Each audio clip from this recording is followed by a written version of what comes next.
Good morning, Todd. Good morning. How are What you? is happening? I'm well, man. I'm super happy this week, Todd. Uh-oh. No, I actually am, and I don't. I try not to do this very often because, as the saying is, this too shall pass, and nothing good or bad is permanent. Everything is temporary. So, but sometimes we need to enjoy the wins, and Oakville Nissan and Oakville Infinity right now are at the head of just about every Nissan and Infinity stores in the country in relation to sales over year.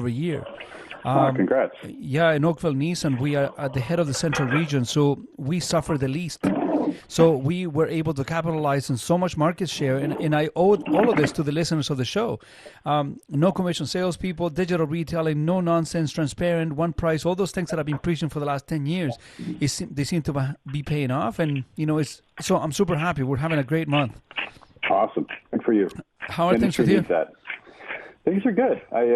It's interesting you started talking about electric vehicles because one of the things that we have been lobbying for with the feds is a federal scrappage program to try and keep the economy rolling with the pandemic and with the second wave and with people maybe in challenging positions with their employment.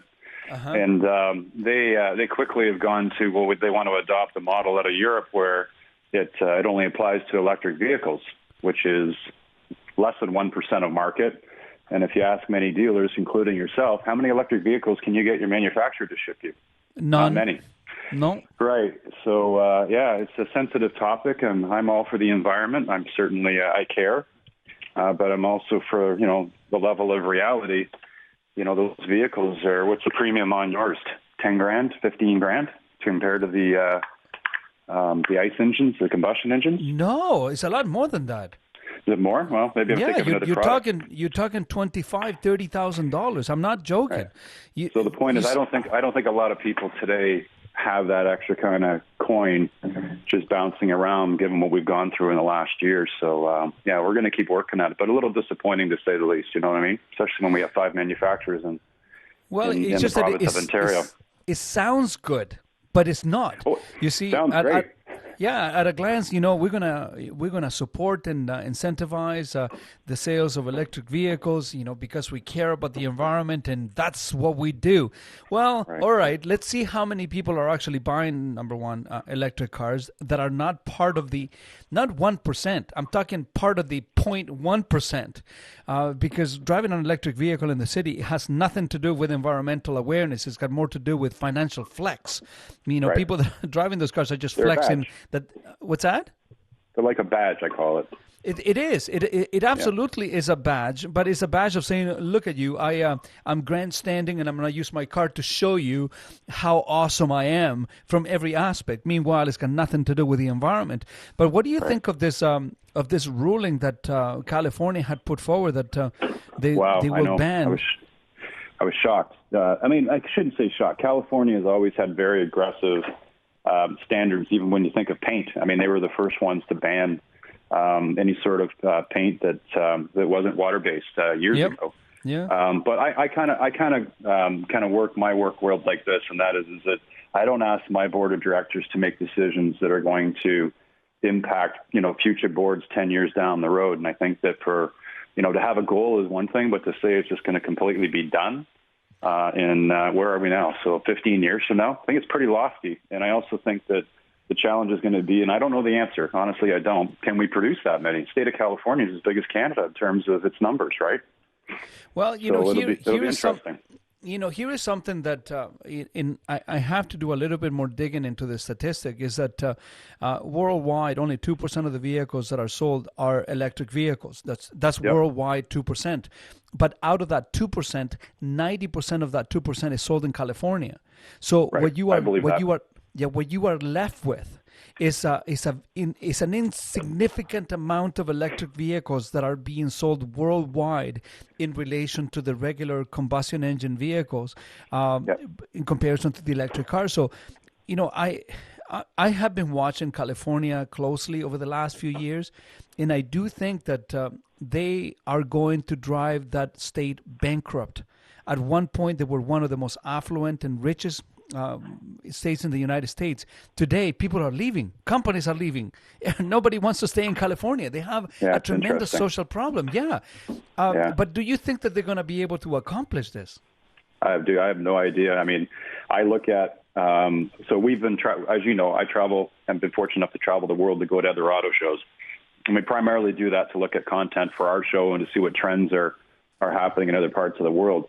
And when we went to Frankfurt last year, there wasn't anything that wasn't talked about. It was only electric. And that stayed in industry right through our show in February. The minute COVID hit, I've heard, probably like you, you're a whole lot less concerned about electric and more concerned about keeping people working, keeping the economy going, and things like that. And again, it's not about environmental for me. It's about supply and demand, right? And so, yeah, I'm not sure where it goes, but it's certainly going to be one that will be an interesting case. And the numbers you provided are very intuitive about California, just in terms of the percent that they would sell from the world perspective, because BC is very similar, where BC is they have about a 5% share of electric, just for round numbers. Out of the total of Canada, that's a 1% market. So just to kind of give you, your listeners kind of an idea of kind of where the market is, right? But the big thing I hear from dealers is that it's one thing to be able to say, hey, we're going to provide incentives to sell more of these things, but if they can't get them, then what's the point, right? Well, the part that you and I have discussed on the show extensively over the last few years, Todd, is that women and dating.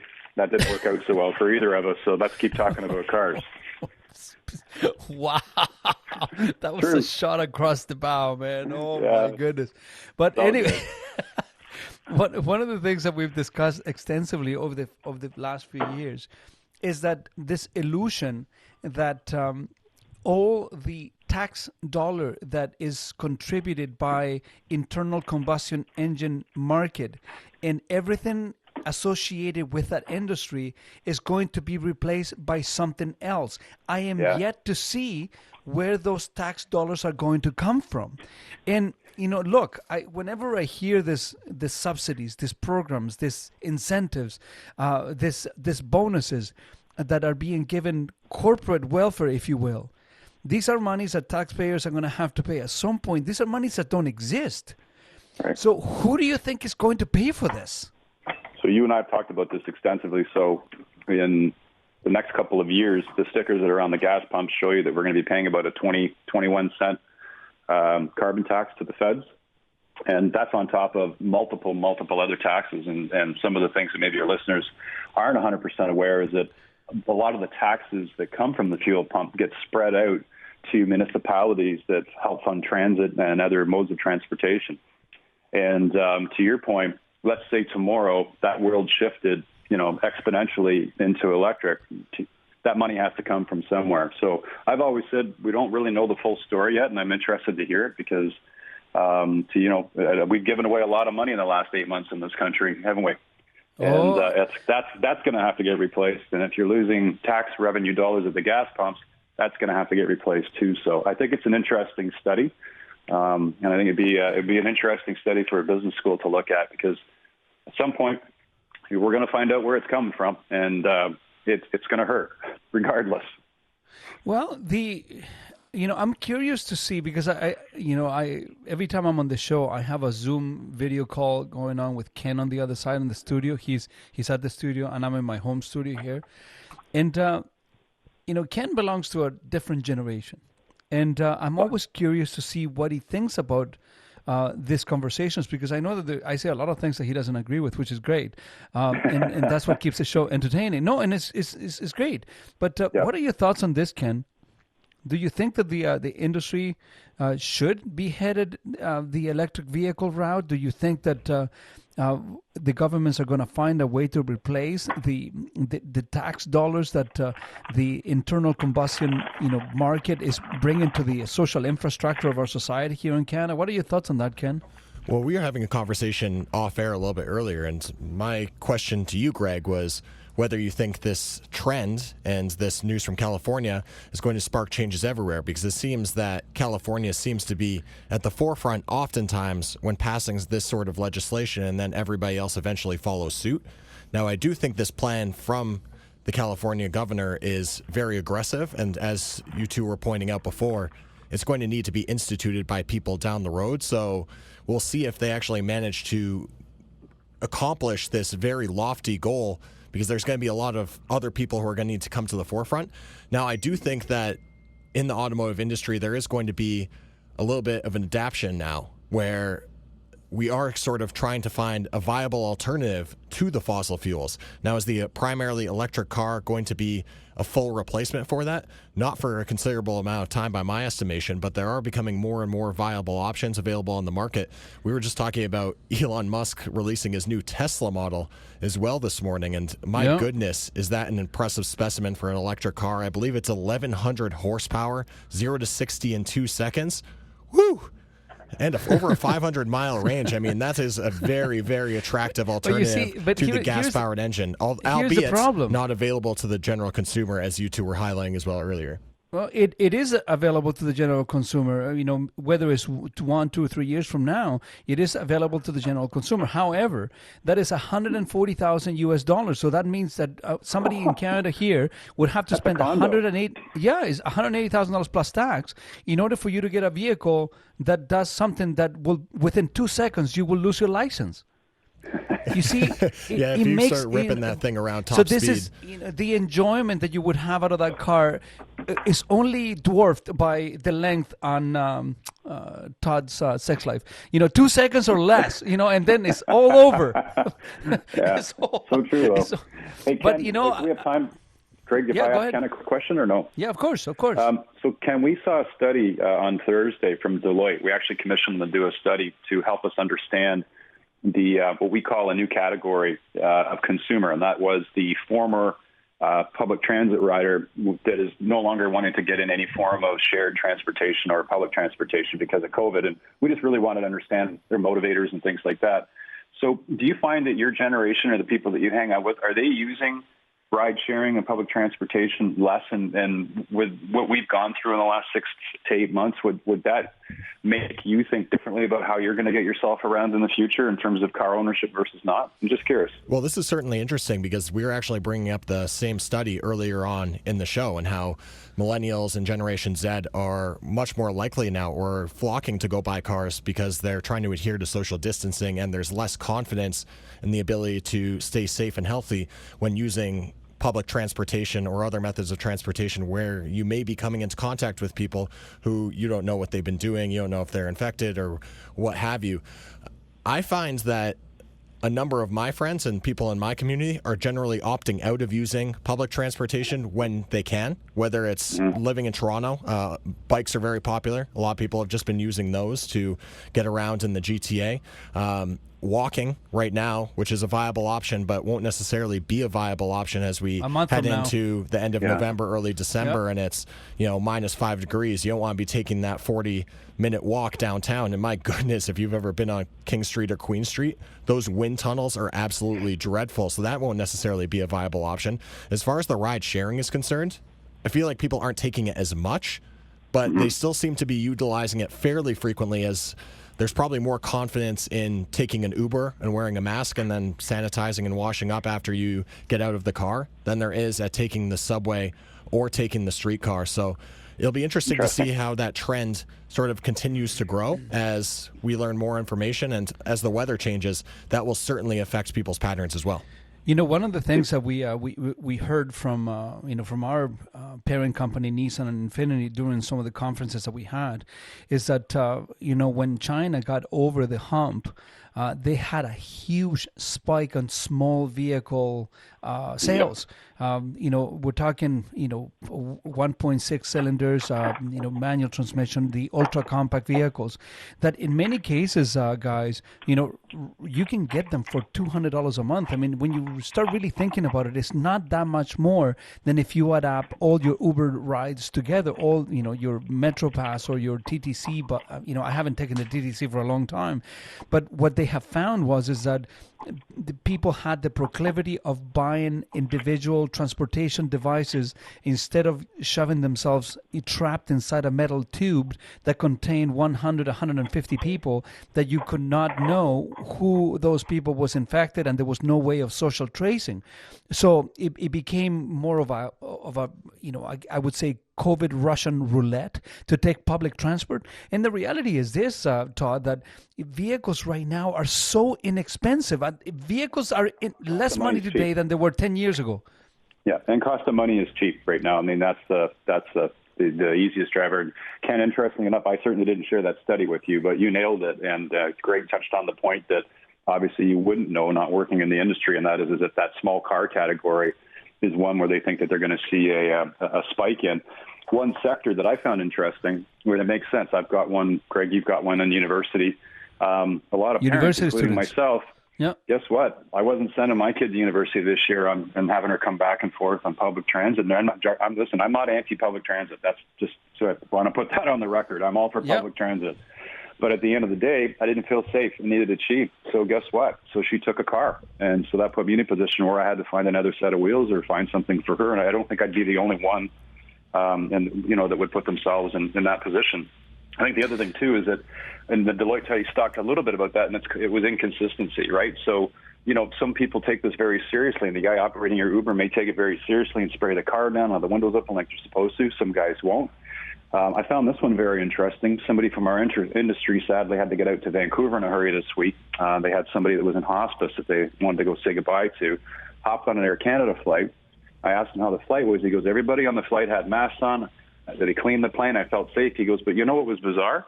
Not one of the flight crew had a mask the entire flight. They didn't wear masks. Wow. So the inconsistency for me is the thing that I think that, until we maybe even get some standardization in some of these areas, that's where I think that until that happens, you're going to see the trend that we're seeing continue. So, yeah, thanks, Ken. I was interested in your perspective just because of your demographic, but it's very consistent with the study they did. Yeah, no worries, Todd. Happy to weigh in. The lack of consistency that we see in the enforcement of all the guidelines, Todd, is what creates a lot of consumer confusion. When are you allowed? When are you not? When are you supposed to? When are you not? And right. When I heard that, we joked about this earlier. I don't know if you were listening to when we felt really bad for John Scholes that all strip joints have been closed down now. And we should light a candle for Johnny today for sure. You're absolutely right. Yes. If I could think of all the worst things that you can catch at a strip joint, COVID is not the worst. I can tell you right now. Poor John. He's not even here to defend himself. Oh, no, man. Yeah, that's the best. I don't want him to defend himself. But, I mean, the confusion is out there. And certainly the standards are different for different industries. And I don't know if we are fully aware of the financial repercussions that this will continue to have in the Canadian economy. Because right now we are living in borrowed time. Todd and I, this perfectly well. Subsidies are keeping a lot of people alive artificially. So the moment that we get unplugged and the subsidy money goes away, some people call it the drug money goes away, I think that there's going to be a sudden come-to-Jesus moment in which, many businesses are going to have to make some tough decisions. And I don't know if people realize the repercussions that this will have on the economy. Well, my buddy ironically runs the Canadian Restaurant Association. And I can tell you, having been talking to him the last 8 months, it's absolutely been horrible. And it's not going to get any better as we get into the winter. So you're right. And, that industry is just one of many that you could name, right? They're a byproduct of it. So I don't know. I mean, I think that, as you know, all we got to do is just get up every day, stay positive, and just observe. But I think you're right that a lot of people that are kind of living on what I call the borrowed money. I think the Star about 6 months ago, I don't know if you guys remember this, interviewed a bunch of people that were on CERB about what they did with the money. Some people used it for what you thought they would. Other people are talking about they use it for a down payment for a hot tub and things like that. And I'm like, this is where society needs to this is where the society really needs to rethink Well, kind of that's what happens what their when you. intentions are, right? That's what happens when you're giving other people's money that you never had to really work for. And unfortunately, that's the reality. Nothing that is that you don't achieve through sacrifice or your own can be truly appreciated. And I saw that happening. Now, the interesting thing for me is this, that. How the need for offices and commercial real estate is diminishing over the last 6 months. Yep. I think that a lot of companies are realizing that you don't need to have people at the office to make sure that they're working if you have some predetermined parameters of proficiencies and efficiencies at their work. And now people don't need to leave their house to go and work. It's fascinating.